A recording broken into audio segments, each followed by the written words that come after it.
10 June হামজাদের match দিয়েই প্রায় 5 বছর পর আবার আন্তর্জাতিক ম্যাচ ফিরবে জাতীয় স্টেডিয়ামে।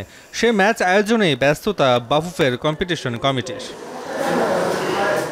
স্টেডিয়াম প্রস্তুতির বিষয়ে এনএসসির সাথে ফুটবল ফেডারেশনের কম্পিটিশন কমিটির বৈঠক। সেখানে সিঙ্গাপুরের বিপক্ষে ম্যাচ নিয়ে নেওয়া হয় বিভিন্ন পদক্ষেপ। মে মাসের 10 তারিখের আগে স্টেডিয়ামকে সন্তোষজনক অবস্থায় নেওয়া সহ একই মাসের 25 তারিখের ভেতর জাতীয় স্টেডিয়াম পুরোপুরি প্রস্তুত করতে চায় বাফুফে। ডেডলাইনগুলি আছে, এবার কীভাবে মিট করা যায়, আমরা কীভাবে সহযোগিতা করতে পারি, যদি আমাদের কোনোখানে চিঠি লিখতে হয়, আমাদের সাথে কারোর সাথে যদি মত বিনিময় করতে হয় আমরা করবো।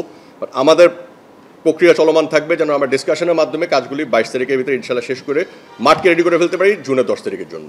আমরা এনএসসির সাথে আজকে না খালি কালকেও বসবো, পরশু বসবে, খেলা পরেও বসবো, যেন এই স্টেডিয়ামটাকে আরও উন্নত করতে পারি আমরা আগামী।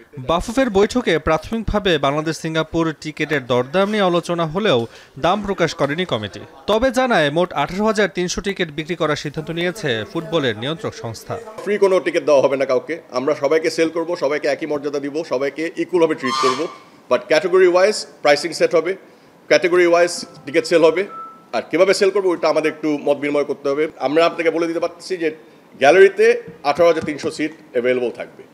এছাড়া জাতীয় স্টেডিয়ামের আশেপাশে ব্যাপক বাণিজ্যিক প্রতিষ্ঠান থাকায় নিরাপত্তা নিয়েও বারবার প্রশ্ন উঠেছে। তবে এবারে সিঙ্গাপুরের ম্যাচের আগে এই নিয়েও সতর্ক অবস্থানে ফুটবল ফেডারেশন। খেলার আগে স্টেডিয়াম বন্ধ থাকবে 48 ঘন্টা, খেলা শেষ হওয়ার পরে আমরা খুলবো, বাট সিকিউরিটি বুঝে। এটার বাইরে আপনারা জানেন এখানে একটা আর্মি ক্যাম্প আছে, আমরা ক্যাম্প কমান্ডারের সাথে কথা বলবো যে ওনারা আমাদেরকে কীভাবে এক্সট্রা লেয়ার সিকিউরিটি দিতে পারবে। এবং বাংলাদেশের যদি পুলিশের আইজিপির সাথে আমাদের ডিসকাশন করতে হয় এই খেলাটার জন্য, যেন এই খেলাটা ফুললি 100% সিকিউর থাকে। এটা কিন্তু সবাই তাকায় থাকবে খেলার উপরে।